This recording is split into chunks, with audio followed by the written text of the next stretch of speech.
Olá, turma, tudo bem? Então, nós estamos aqui para continuar o nosso conteúdo, né? Afinal de contas, o estudo não pode parar e a gente precisa aproveitar todo o tempo, né? E felizmente, nós temos essas ferramentas de tecnologia que podem nos aproximar e para dar o segmento à nossa matéria, né?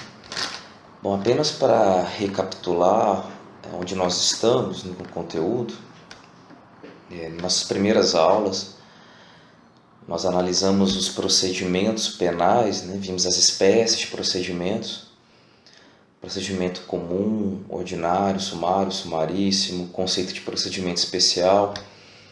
Vimos de forma genérica, né, todos os atos que compõem o procedimento, as regras que são estabelecidas, né? Algumas consequências pelo não cumprimento. E aí, já na sequência, nós ingressamos no tema provas, né? E é o momento que nós nos encontramos, ali já na parte final, né? Sabemos que no livro 1, dentro do livro 1 do Código de Processo Penal, que trata do processo em geral, nós temos o título 7, que trata especificamente das provas. Esse é o capítulo 1, que já vimos, que são as exposições gerais sobre as provas, né? A forma de valoração das provas, a teoria das provas ilícitas, né?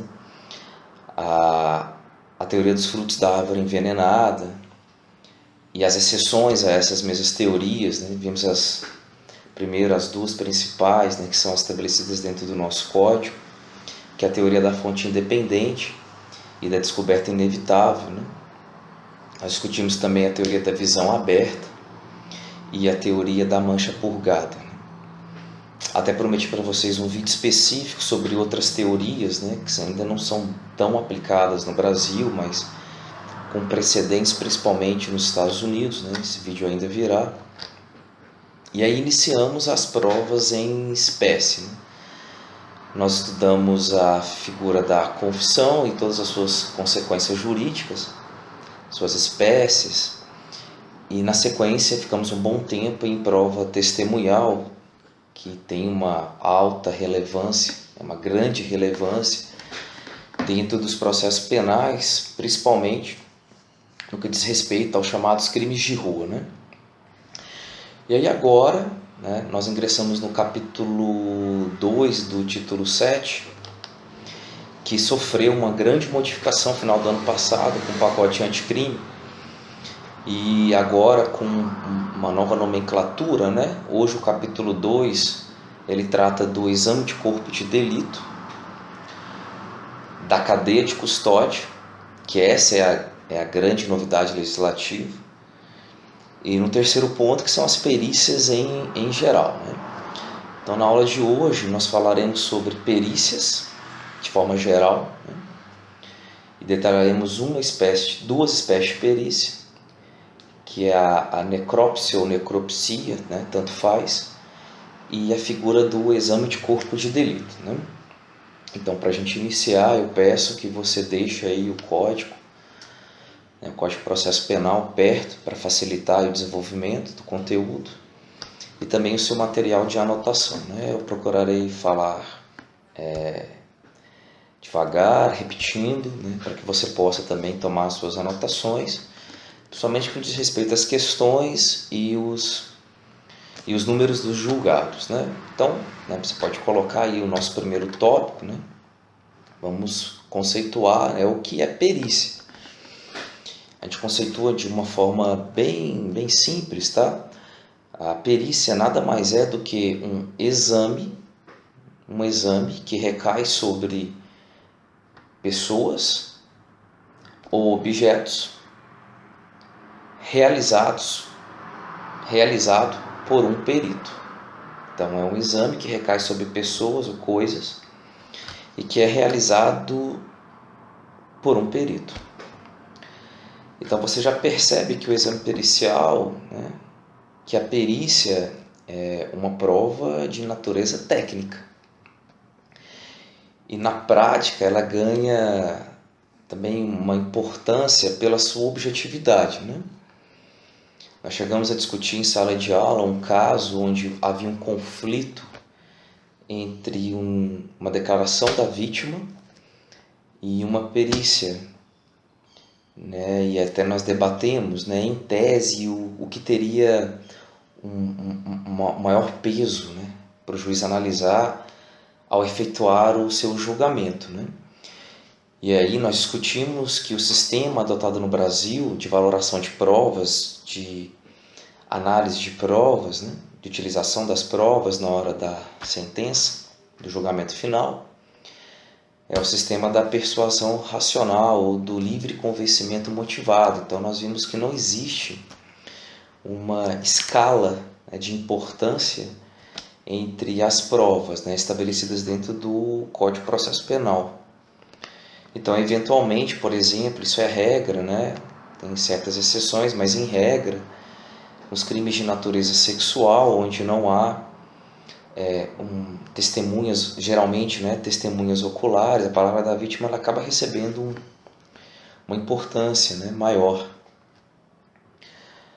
do que, eventualmente, uma confissão ou uma confissão, uma perícia, né? É claro que na prática a perícia acaba sendo utilizada, né, com uma valoração muito elevada, né, até pelo seu grau de objetividade. Mas, né, recapitulando, não existe uma tabela de importância entre as provas, né? É claro, você deve lembrar que a doutrina estabelece que uma prova é obrigatória a sua confecção, que é o exame de corpo de delito, né? Falaremos sobre ele posteriormente, quando o crime deixa vestígios. Alguns doutrinadores, né, enxergam nisso ainda um resquício daquele sistema que nós vimos de prova tarifada, né? Do sistema legal de provas, onde o próprio legislador ele enumera, né, a importância que uma prova terá dentro dos autos, né, que o juiz deve analisar. Mas a gente sabe que isso, né, já está ultrapassado.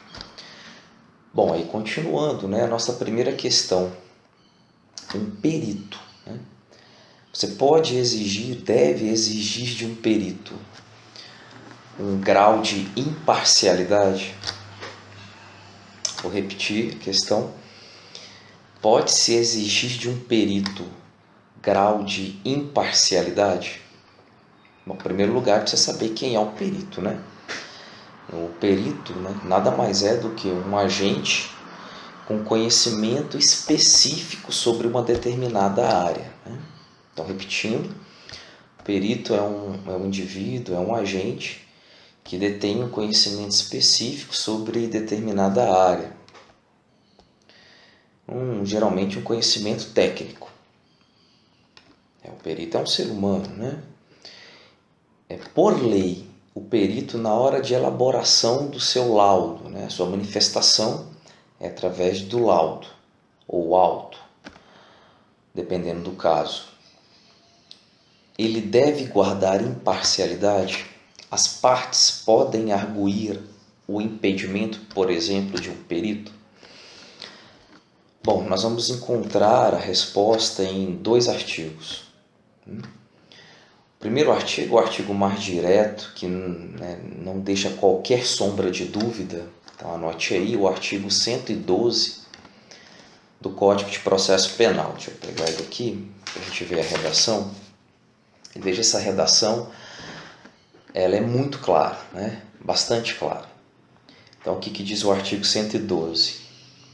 O juiz, o órgão do Ministério Público, os serventuários, os funcionários da Justiça, e agora, né, está com código grife, e os peritos ou intérpretes abster-se-ão de servir no processo quando houver incompatibilidade ou impedimento legal que declararão nos autos. Então, o próprio perito, né, ao se enquadrar em alguma daquelas hipóteses de impedimento, eles deverão de ofício se manifestarem. E o 112 continua, né? Se não se der a abstenção, ou seja, né, se o perito não declarar esse impedimento, por exemplo, a incompatibilidade ou impedimento poderá ser arguído pelas partes, seguindo-se o processo estabelecido para a exceção de suspeição. Então, o 112 é muito claro, né?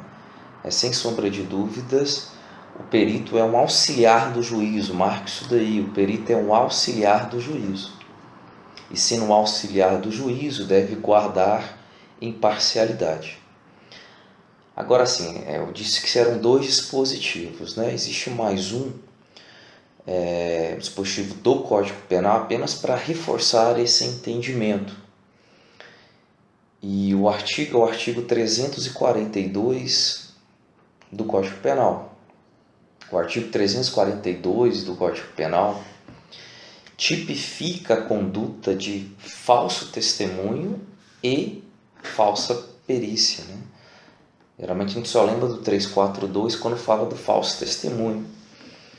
Mas a falsa perícia também é tipificada, né? Vamos à redação. 342. Fazer afirmação falsa, ou negar, ou calar a verdade como testemunha, perito, contador, tradutor ou intérprete em processo judicial ou administrativo, inquérito policial ou em juízo arbitral. Pena, reclusão de 2 a 4 anos e multa. E aqui olha que interessante, tem uma majorante do parágrafo 1º, no caso, se esse crime for praticado mediante suborno ou se cometido com o fim de obter prova destinada a produzir efeito em processo penal ou em processo civil. Então, assim, além de exigir essa imparcialidade, o Código de Processo Penal, o Código Penal pune de forma mais grave, né, uma majorante, uma causalmente pena aplicada na terceira fase da dosimetria, se você tem uma perícia praticada dentro de um processo penal, certo? Tudo bem. Pessoal, então, quando uma investigação, um processo judicial precisar de uma perícia, né, existe todo um procedimento que você estuda tanto na medicina legal, né, na matéria medicina legal, lá em documentos médicos legais, você vê muita coisa, quanto no processo penal, no que diz respeito ao seu procedimento, né? Muito bem. Aqui é processo penal, então nós não daremos o aprofundamento que essas matérias específicas, como medicina legal, criminalística, dão, né? Nós ficaremos focados na normatização processual. Então, né, uma primeira pergunta dentro desse procedimento: quantos peritos são necessários para a elaboração de um laudo pericial? Quantos peritos são necessários para a elaboração de um laudo pericial? Só para a gente ter essa resposta, né? Primeiro nós precisamos diferenciar 2 espécies de peritos. A primeira espécie de perito, anote aí, é o chamado perito oficial. Então, a primeira espécie de perito é o perito oficial.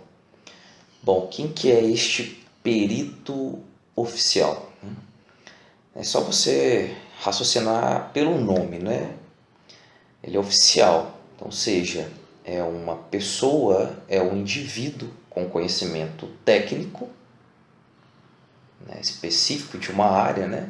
É um indivíduo que tem um conhecimento técnico, mas que tem uma relação, um vínculo com a administração pública, né, de forma ampla, né, com o Estado. Então veja, é um indivíduo, né, por exemplo, né, que presta um concurso público específico para essa área, né, de perícia criminal.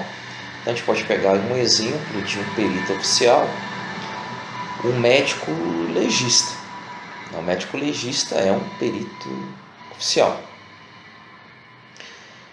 Bom, uma segunda espécie de perito, né, anote aí, é o perito não oficial. Bom, quem é o perito não oficial? O perito não oficial é o perito que é nomeado. Então, o perito nomeado, ele não presta um concurso público, é um perito nomeado pela autoridade judicial ou pela autoridade policial. A gente não pode esquecer disso também, né? Nós temos provas periciais, né? Muitas provas periciais que ocorrem na fase de investigação. Eu posso dizer que até, né, na prática, a maioria das provas periciais ela ocorre na fase de investigação, até porque há um risco alto, né, de desaparecimento de vestígios. Você já faz essa perícia. Estão reprisando, então duas espécies de peritos: perito oficial, aquele que tem um vínculo com o Estado de forma ampla, né, e o perito não oficial, que é aquele nomeado pelo juiz ou pela autoridade policial. Muito bem, então diante dessas informações, nós já temos a capacidade de desenvolver, né, a nossa resposta. Então, qual foi a pergunta, né? Quantos peritos são necessários para a elaboração de um laudo pericial? Muito bem, né? A gente vai estabelecer a regra primeiro e depois nós viremos com as exceções, ok? Então vamos lá. Qual é a regra? Artigo 159 do CPP. A regra, artigo 159 do CPP, é que uma perícia, para ser elaborada, precisa de um perito oficial. Então, repetindo, a regra é que para a elaboração de uma perícia é necessário um perito oficial, né? Aquele com um vínculo, né, próprio com o Estado. Inclusive, o Código de Processo Penal, né, sofreu algumas modificações justamente para estabelecer esse número de 1 até recentemente. Bom, essa é a regra, né? Então, toda regra tem as suas exceções. E no nosso caso, nós temos duas exceções. A primeira exceção, anote aí, é a chamada perícia complexa. Então, a primeira exceção é a chamada perícia complexa, né? Bom, o que é uma perícia complexa? A perícia complexa é aquela que exige mais de uma área de conhecimento. Então, eu vou repetir: perícia complexa, é só você olhar pelo nome, né? O nome já facilita muito. Perícia complexa é aquela que exige mais de uma área de conhecimento. Então, por exemplo, você tem ali um material que precisa ser periciado, né? Eu vou colocar duas áreas bem antagônicas, né? Só para vocês entenderem. E naquele material que precisa passar por uma perícia, eu preciso de conhecimento de um contador, por exemplo, e de um fonoaudiólogo, né? Um exemplo. Bom, neste caso, né, o Código de Processo Penal estabelece perícias complexas. Aí você pode chamar mais de um perito oficial. Para cada área de conhecimento, você pode chamar um perito próprio, né? Um perito oficial próprio para aquela área de conhecimento. Pessoal, lembrando que o Código de Processo Penal diz que poderá, né? Mas a gente sabe, por uma questão lógica, né? Você não tem como, por exemplo, um contador analisar informações, por exemplo, que um médico, né,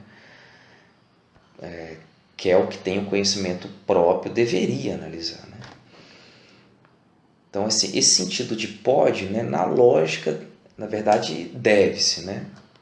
É claro que na prática a gente não tem perito oficial disponível, né, para analisar todos os tipos de objetos, né, todos os tipos de elementos.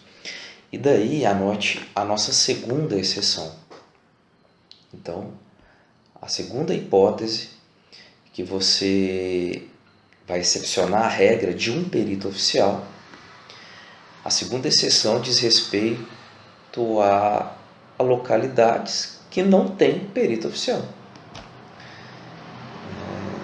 Complicado, né? Você tem a polícia técnico-científica, né? Caso do estado de Goiás, né? Uma polícia bem estruturada, mas mesmo assim falta profissional, né? E mesmo, né, com concursos, né, você não consegue suprir a demanda, né? Então você está numa localidade que não tem perito oficial, né? Então, o que você pode fazer? Lembrando, né, do conceito de perito não oficial, né? O perito não oficial é aquele que vai ser nomeado pelo juiz ou pela autoridade policial. Então, no caso aqui específico, a exceção é, não havendo perito oficial, poderão ser nomeados 2 peritos oficiais. Então, novamente, não havendo perito oficial, o juiz ou a autoridade policial, eles poderão nomear 2 peritos não oficiais. É claro, né? Perito não oficial não é qualquer pessoa, né? Não é só para assinar um laudo, não. Claro que não. Perito não oficial, o Código de Processo Penal estabelece, basicamente 2 requisitos. O primeiro requisito para ser um perito não oficial é ser uma pessoa idônea. É claro que isso é um termo muito genérico, mas de qualquer maneira, né, existem elementos objetivos que a gente pode analisar, né, se a pessoa é idônea ou não. Então, por exemplo, você verificar, né, se aquele agente, né, torce por um time aí rubro-negro, né, brincadeira, obviamente, né? Mas, por exemplo, se ele está sendo investigado, é um elemento objetivo, né? É claro que isso é muito mais genérico do que o princípio da presunção de inocência, né? Ou se a pessoa já tem uma condenação e não passou o período depurador da reincidência. Bom, além de ser uma pessoa, né, deverão ser pessoas idôneas, né? Precisam ter diploma superior, né? O perito precisa ter diploma superior. Só que mais interessante que o Código de Processo Penal, ele diz que precisa ter diploma de ensino superior, preferencialmente na área que se está analisando, né? Na área técnica, artística necessária para a elaboração do laudo. Então, ou seja, tome muito cuidado, né? Isso obviamente tem uma aplicabilidade prática, mas, né, uma atenção sua em prova, né, não é obrigatoriamente na área, né? É preferencialmente na área. Então, por exemplo, eu preciso de uma perícia, por exemplo, de uma nota, alguma coisa nesse sentido, né, que exija um conhecimento de contabilidade. Mas vamos imaginar que você não tem um computador ali, né, mas você tem um profissional com um conhecimento parecido ali, próximo, né. Às vezes você tem uma pessoa que é formada em administração e tem um curso técnico em contabilidade, né. É uma opção, né, é uma opção. Bom, aí alguns ainda, né, identificam 3 requisitos, né? Um terceiro requisito. E o terceiro requisito seria prestar compromisso. Veja só, né? O prestar compromisso é uma ferição de idoneidade. Ou seja, né, o prestar compromisso é de cumprir fielmente os deveres daquele munus público, né? daquela obrigação pública. O perito oficial, para cada perícia que ele faz, ele não precisa ficar prestando compromisso, né? Lembra-se, ele já tem vínculo com o Estado, né? E aí, ali na sua posse, né? Sua nomeação, na sua posse, posteriormente nomeação, ele já presta esse compromisso para todas as perícias, né? Então, você não precisa pegar o compromisso dele para cada perícia. Para os não oficiais, aí sim. Então, só recapitulando, né? Nós falamos muita coisa. Quantos peritos nós precisamos para a elaboração de um laudo pericial? Um perito oficial, né? Mantém o vínculo Estado. Quais são as duas exceções? A primeira exceção é uma perícia complexa e a segunda exceção é quando não há perito oficial na localidade, né? Ou não há pela sua presença física ou ele não está disponível, né? Está impedido, alguma coisa nesse sentido. E aí, perito não oficial, nós precisaremos de quantos peritos não oficiais? 2 peritos não oficiais. 3 requisitos: deverão ser pessoas idôneas, com um diploma de curso superior, preferencialmente na área. E o terceiro requisito, né, alguns autores estabelecem terceiro requisito, deverão prestar compromisso, certo? Bom, essa é uma parte básica, né, da nossa matéria, do nosso conteúdo. Daí, né, nós precisamos ter alguns aprofundamentos. Então, anote aí uma questão. E a nossa questão diz respeito a policiais. Você pode anotar assim: delegado de polícia. O delegado de polícia poderá. O delegado de polícia poderá nomear agentes de sua delegacia como peritos. O delegado de polícia poderá nomear agentes de sua delegacia como peritos. E aí, o que vocês acham?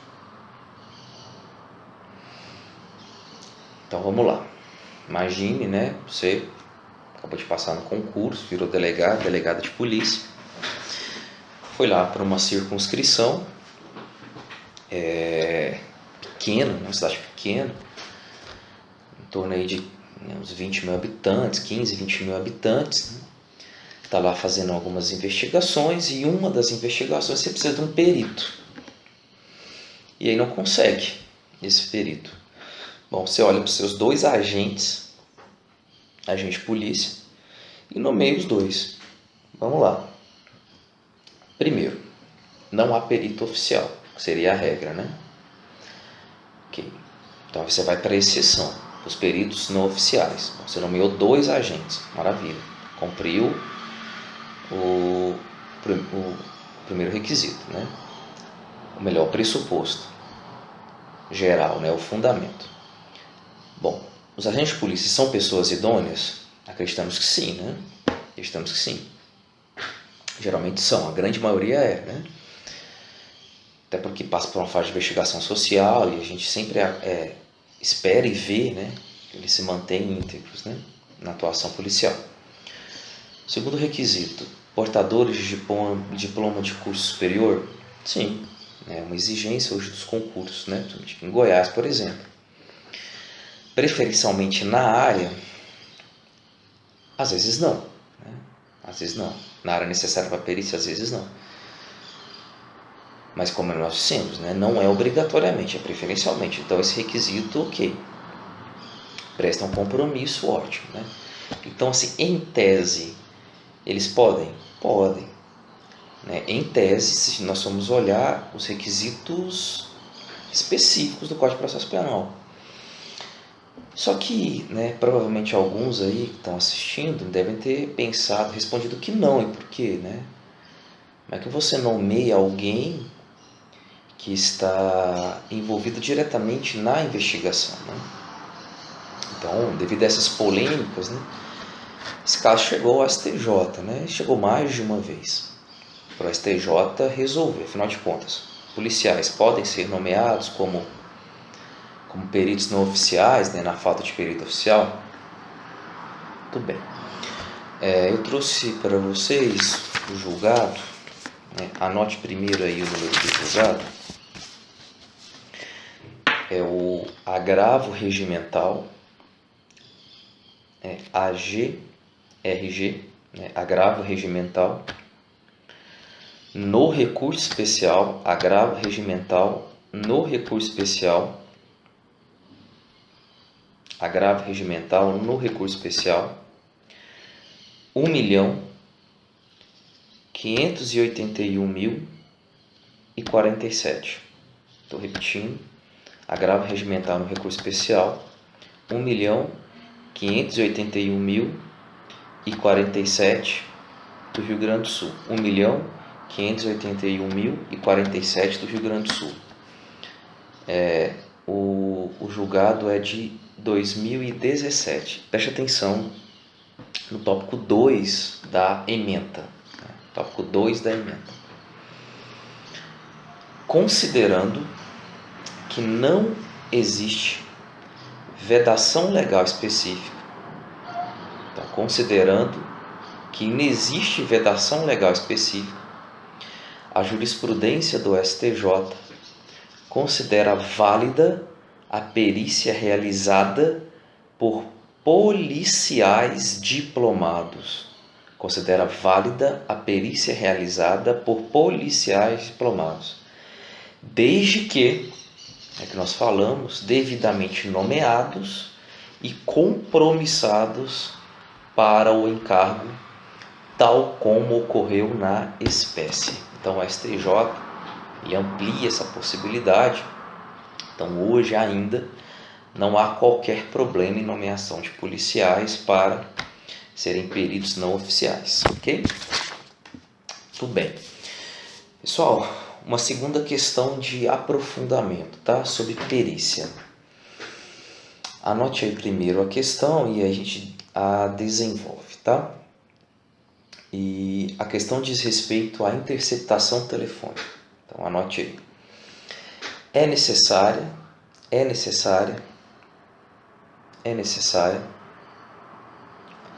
perícia, é necessária perícia para identificação de voz, é necessária perícia na identificação de voz, é necessária perícia na identificação de voz captada na interceptação telefônica. É necessária perícia para identificação de voz captada na interceptação telefônica. Como assim?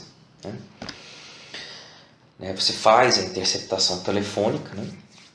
Você efetua a interceptação telefônica, e aí em cima dessa interceptação telefônica, vários advogados, defensores públicos, né? Aqui mais advogados geralmente. Essas interceptações telefônicas geralmente são crimes um pouco mais complexos, né? Começaram a requerer, né, nulidade ou não reconhecimento dessas interceptações telefônicas, né, alegando que não havia como comprovar que a voz daquela pessoa, né, do réu, ou eventualmente até do investigado,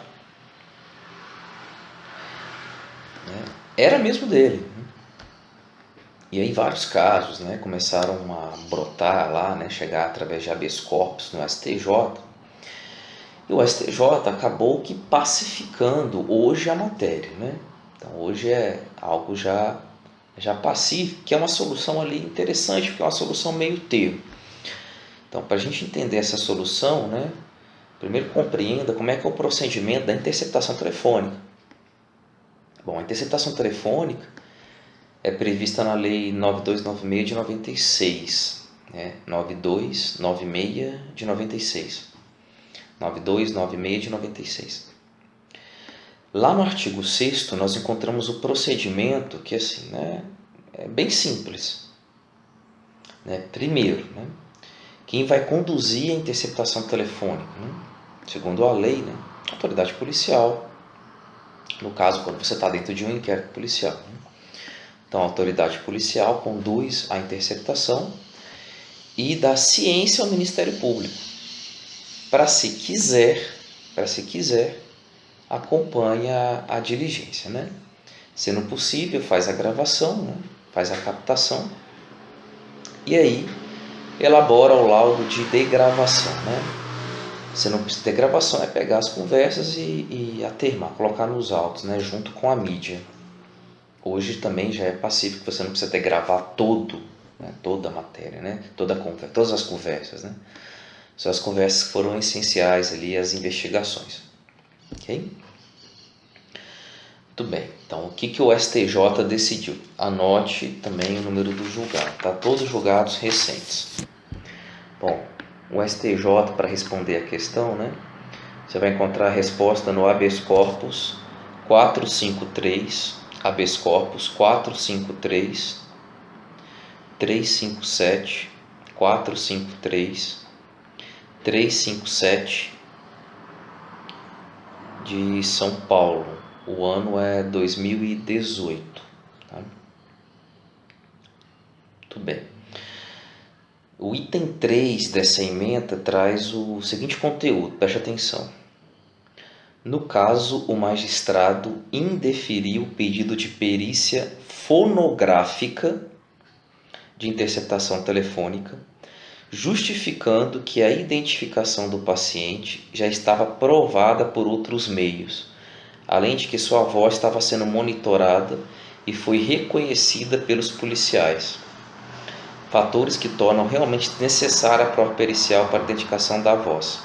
Ficou claro também que o conteúdo da conversa de interceptação telefônica referia-se ao tráfico de drogas, já que não só os policiais ouviram que o paciente determinara a um dos comparsas que retirasse a droga de sua chácara para não ser visto pela polícia, como também o próprio comparsa confirmou o que ocorreu.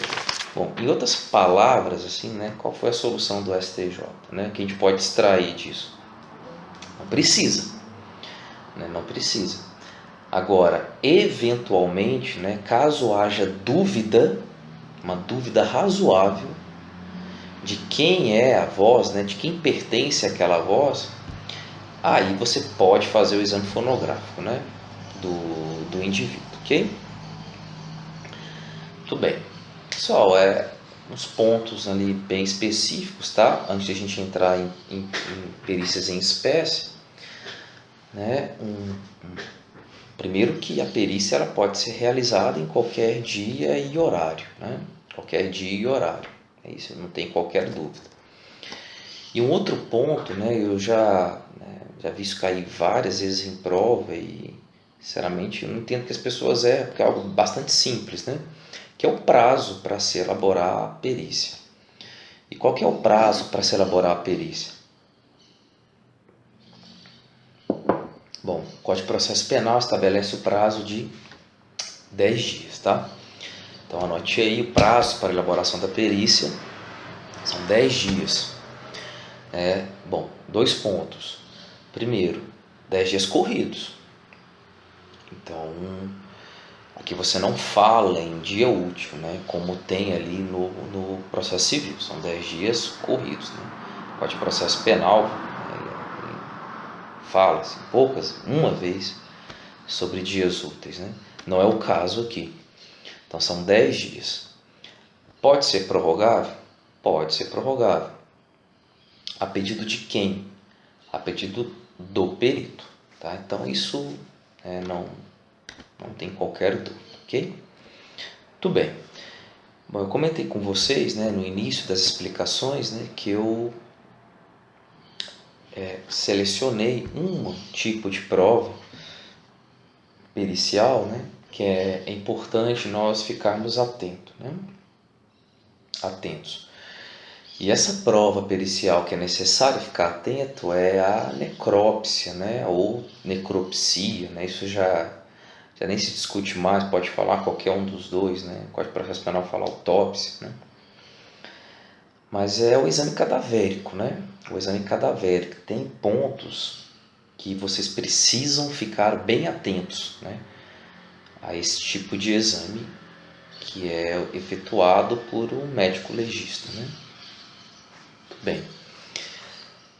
Bom, pessoal, um ponto assim interessante sobre a necrópsia, né, é o prazo o tempo que você precisa esperar para iniciar o exame. E qual é o período que você precisa aguardar para fazer o exame interno, por exemplo, do indivíduo? Você tem ali o cadáver, né? Você tem ali o cadáver. Só teve um corte aqui no vídeo que teve um problema aqui, mas vamos lá. Tá falando de necrópsia.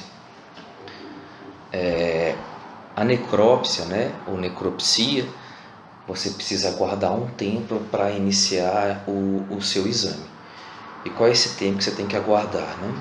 Então você está ali na frente de um suposto cadáver, né?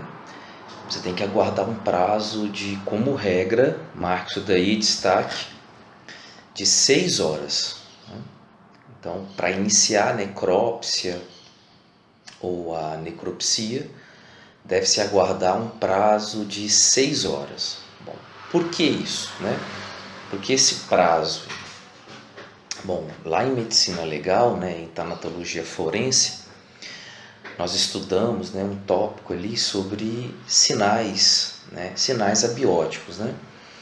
São esses sinais de análise em cadáver, né, para você identificar realmente se a pessoa primeiro está morta e em quanto tempo, né, por exemplo, houve essa morte, né?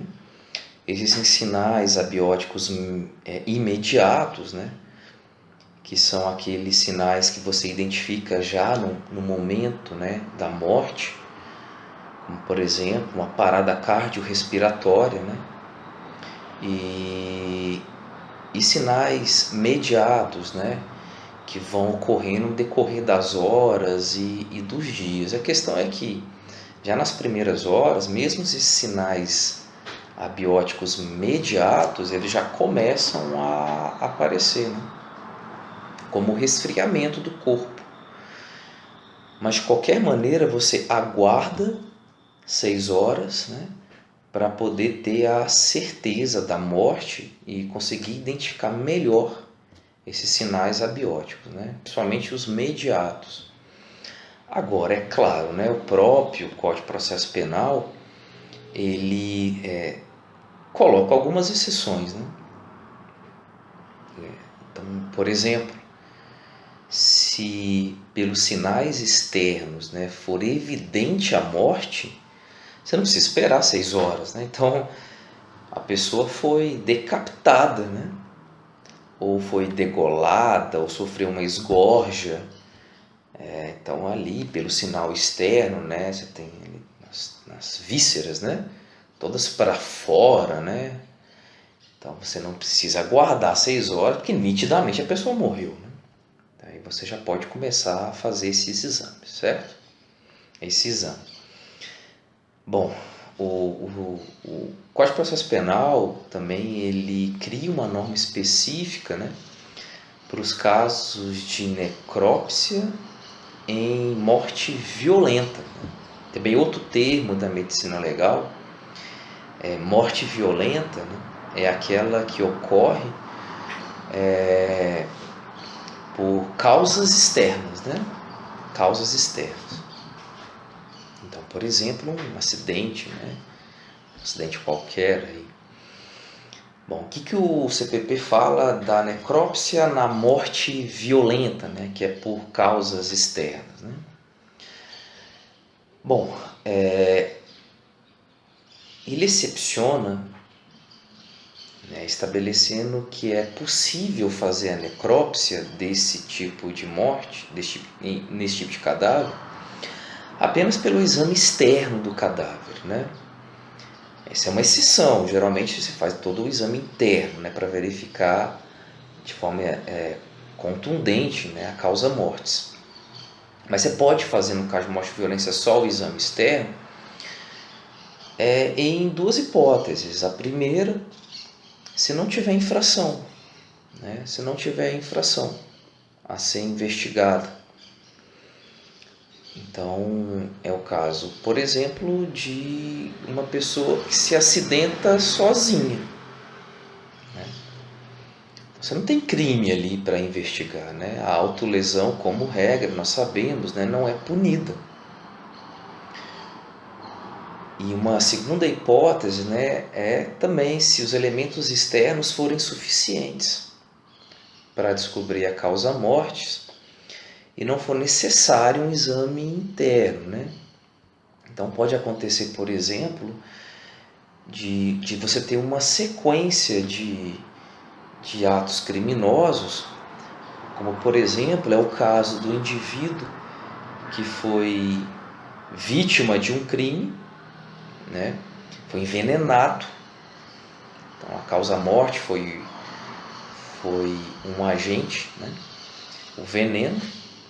E aí o homicida, para tentar esconder ali o cadáver, né? Fazer uma ocultação de cadáver, ele faz um esquartejamento. Então veja, né? Às vezes pelo exame externo, né?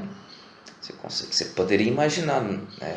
Nossa, não, causa morte, às vezes foi lesões pérfuro contundentes, né? Pérfuro cortantes, mas na verdade foi um envenenamento, então o exame interno é necessário, né?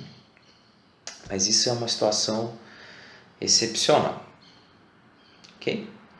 Então sobre necropsia dentro da matéria processo penal, isso é bom. Bom, para a gente finalizar essa parte de exame pericial, né, e falar de corpo de delito, que é uma matéria bem tranquila também, você precisa conhecer, né, a figura do assistente técnico, né?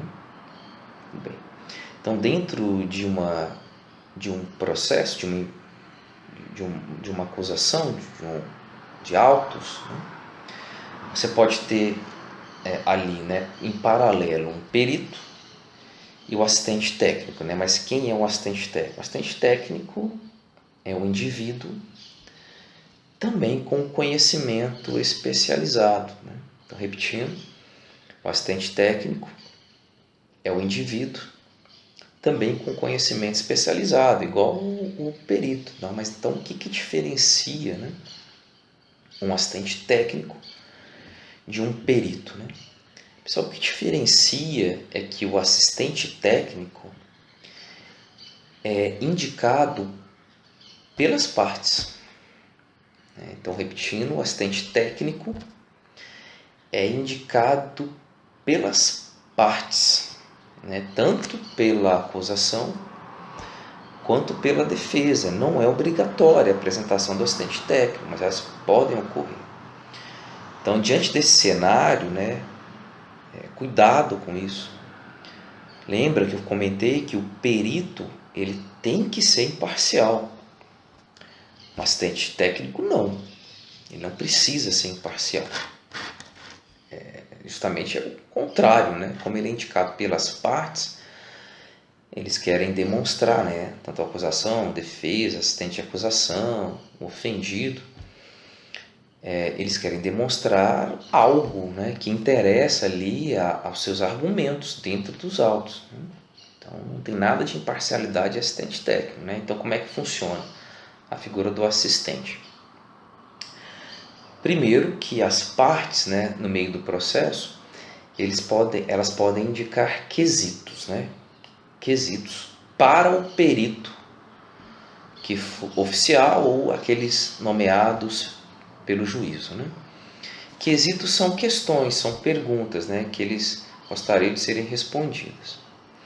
E eles podem fazer o requerimento de ingresso de seus assistentes técnicos. E esses assistentes técnicos, eles vão atuar após a aceitação deles pelo juízo, né? E, na sequência, a elaboração do laudo do perito nomeado, né? Do perito do juízo, ok? Para fazer alguma complementação. certo? Também nada de complicado, tá bom? Pessoal, as partes, né, para a gente finalizar o exame pericial, as partes podem requerer, né, a oitiva dos peritos, que pode ser dada em audiência. Os assistentes técnicos também podem ser ouvidos em audiência, apenas para relembrar, né, a sequência da audiência de instrução. Primeiro a pessoa ser ouvida, a vítima, depois as testemunhas, né, testemunhas de acusação e de defesa, e na sequência você tem a possibilidade de reconhecimento de pessoas, né, acariações e oitiva desses peritos e assistentes técnicos, né. Mas se você quiser ouvir os peritos, né, eles têm que ser comunicados pelo menos 10 dias antes, né, tem que ter um prazo aí de 10 dias para que eles possam, né, até se prepararem, né. E essa manifestação não precisa ser audiência, pode ser por um laudo complementar. Tudo bem? Sobre perícia, peritos, é isso, né? Vamos passar para o exame de corpo de delito. Então anote aí, bote um tópico, exame de corpo de delito. Então assim, bem direto, tá? Para a gente saber o que é o exame de corpo de delito, antes, né, a gente tem que ter o conhecimento o que é corpo de delito, né? Então a primeira ideia que você tem que aí tirar da sua mente é que corpo de delito tem a ver necessariamente com o corpo humano, né? Com cadáver, né? Não. Pode ser? Pode, mas não necessariamente. Bom, então o que é o corpo de delito? Pessoal, corpo de delito é o conjunto. Então, corpo de delito é o conjunto de vestígios. Então, corpo de delito é o conjunto de vestígios que são deixados ali, né, pela prática do crime. Então, um conjunto de vestígios, né? Pessoal, são aqueles elementos materiais, né? Aqueles elementos que são sensíveis, né? São pessoas, né? Podem ser pessoas, né? Como, por exemplo, você pode fazer um exame pericial no caso de uma lesão corporal, né? Até para poder identificar o grau da lesão, se é uma lesão leve, né? Se é uma lesão grave, ou eventualmente até uma lesão de natureza gravíssima. E sobre objetos. Então, um exemplo bem tranquilo, né? Um arrombamento. Imagine ali alguns marginais, eles querendo ingressar numa residência, né? Eles arrombam a porta, destroem ali a maçaneta, ou num carro, né? Quebram o vidro, né? Tudo aquilo ali, né? É corpo de delito, ok? Muito bem, né? E o que é o exame de corpo de delito? Pessoal, o exame de corpo de delito é a análise feita sobre esses vestígios. Então, o exame de corpo de delito é a análise feita sobre esses vestígios. Análise feita sobre esses vestígios. Pessoal, nada mais é do que uma forma de exame pericial, né? Que pode ser tanto mais complexo como mais simplório, né? A depender de cada caso. Ok? Muito bem. Então, uma pergunta, né? Primeira pergunta sobre exame de corpo de delito, né? Já vimos isso em sala de aula, mas é sempre bom relembrar. O exame de corpo de delito, ou seja, né, análise dos vestígios, é um exame obrigatório? O exame de corpo de delito é um exame obrigatório? Qual a resposta? A resposta é sim. Artigo 158 do CPP. Código de Processo Penal é muito claro. Então, se o crime deixar vestígios, Se o crime deixar vestígios, é obrigatório o exame de corpo de delito. É obrigatório o exame de corpo de delito. Tranquilo? Tudo bem. Só que aí eu já deixo uma outra pergunta. Só que essa outra pergunta, né, a gente precisa analisar algo antes. Mas já deixo ela aí no ar, depois a gente anota. Mas a outra pergunta é: e se o exame de corpo de delito não for providenciado? E se o exame de corpo de delito não for providenciado, não for feito pela autoridade? Tudo bem. Para a gente responder essa pergunta, anote aí quais são as espécies de exame de corpo de delito. Então, quais são as espécies de exame de corpo de delito? A doutrina, tá? Ela identifica duas espécies de exame de corpo de delito. Quais são as duas espécies de exame de corpo de delito? A primeira espécie é o chamado exame direto. Então, a primeira espécie é chamado exame direto. Raciocina pelo nome, não precisa decorar, é só pensar. Pessoal, o exame direto é aquele exame que ocorre diretamente sobre a pessoa ou bem objeto da perícia. Então, repetindo, é aquele que ocorre diretamente sobre a pessoa ou bem objeto do delito. Sobre a pessoa ou bem objeto do delito. Na aula agora, né, nós já demos um exemplo de um exame pericial, né, direto. Necrópsia, né, ou necropsia, né. Bom, você faz ali, né, pega ali o cadáver, né, e faz o exame do cadáver, né, que é o exame interno do cadáver, por exemplo. Bem? Bom, só que existe uma segunda espécie de exame de corpo de delito. E a segunda espécie, anote aí, é o exame indireto de corpo de delito. É o exame indireto. E o que é o exame indireto? Pessoal, o exame indireto, ele vai ocorrer, ele tem uma premissa, tá? E essa premissa você precisa destacar aí, lembrar. O exame indireto é quando desaparece os vestígios. É na hipótese de desaparecimento dos vestígios. Então, tem uma máxima, né, antiga, né, e erroneamente difundida, né? Sem corpo, sem crime. Sem corpo, sem crime. Né? A gente pode lembrar do famoso caso público, né, do goleiro Bruno, né, goleiro de um time aí, né, foi goleiro de um time aí, né, rubro-negro, né. Pois você não foi encontrado o corpo da vítima e mesmo assim houve uma condenação. Por quê?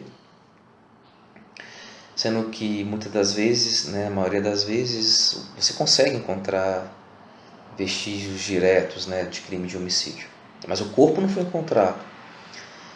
No caso ali, assim, quem acompanhou bem, né, não foi o meu caso, né, a gente sabe mais pela imprensa, mas parece que encontrou sangue no carro, né? Mas de qualquer maneira, não havendo, né, vestígios, se os vestígios tiverem desaparecido, provas testemunhais e provas documentais poderão suprir este exame pericial. Então, no caso, repetindo, de desaparecimento dos vestígios, provas testemunhais e periciais poderão suprir o exame de corpo de delito. Então, olha aquela nossa questão, né? O exame de corpo de delito é obrigatório? Qual é a resposta? Sim, o exame de corpo de delito é obrigatório se o crime deixa vestígio. Agora, se os vestígios tiverem desaparecido, bom, aí não tem como, né? Aí você pode substituir por exame prova testemunhal e documental. Isso é o tal exame de corpo de delito indireto. Então, assim, inclusive há uma divergência doutrinária sobre essa questão, né?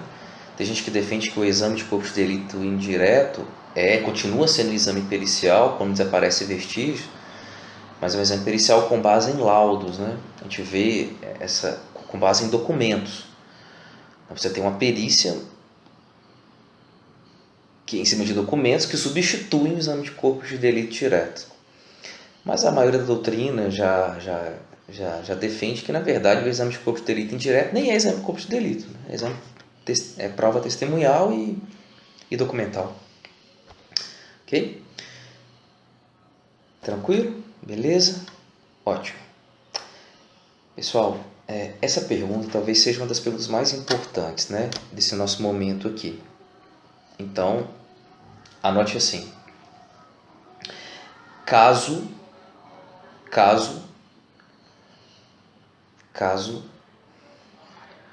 os vestígios não tenham desaparecido. Caso os vestígios não tenham desaparecido. Caso os vestígios não tenham desaparecido. Caso os vestígios não tenham desaparecido. E o exame de corpo de delito.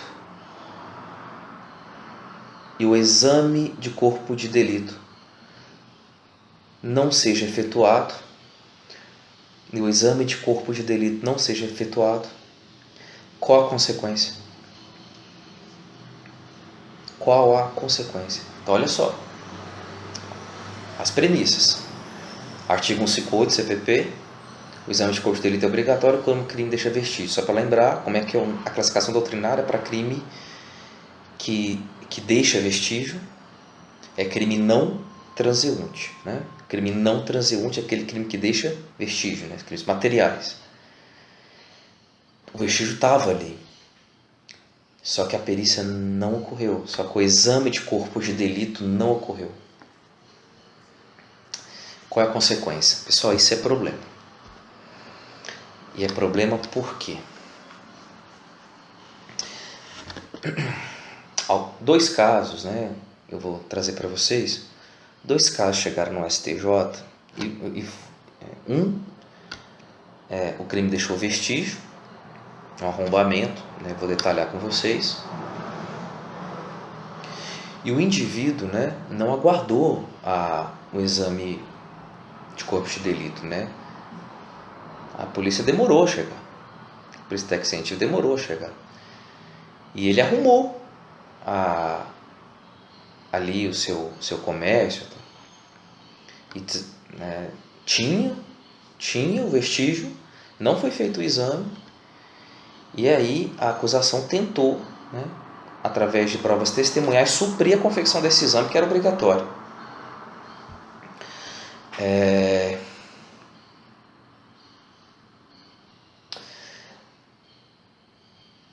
E agora, pode ou não? Bem, nós temos uma resposta, né? Uma resposta mais simplória, que está no Código de Processo Penal, né? Artigo 564, inciso 3, a linha B.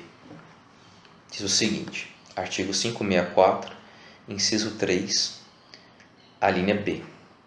Ele diz assim: a nulidade ocorrerá nos seguintes casos. Inciso 3. Por falta das fórmulas ou dos termos seguintes. A linha B. O exame de corpo de delito nos crimes que deixam vestígios, ressalvado o disposto no artigo 167. Esse artigo 167 é quando desaparecem os vestígios. Então, se a gente for olhar uma interpretação literal ali do CPP, nulidade. Haverá nulidade. E havendo nulidade, em tese, né, absorção. Nem sempre, né? Mas em tese poderia caminhar aí para uma absorção. Muito bem. Essa é a linha, né, adotada pelo STJ.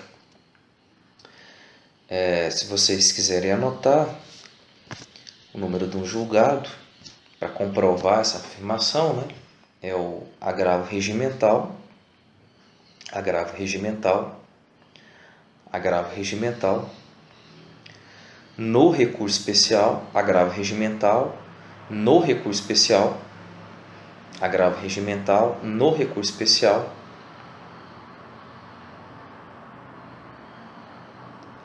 R$1.300.606.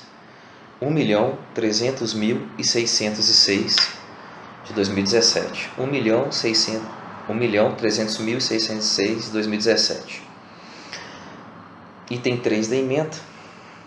Na hipótese dos autos, o próprio Estado deu causa ao desaparecimento dos vestígios, ao inutilizar os produtos antes de sua submissão à perícia técnica, motivo pelo qual não pode agora querer alegar os desaparecimentos dos vestígios e comprovar a materialidade por outros meios de prova.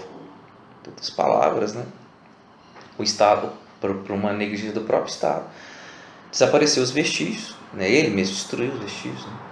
No caso aqui, ele utilizou os produtos e agora querendo substituir a prova pericial por uma prova testemunhal. Então não pode.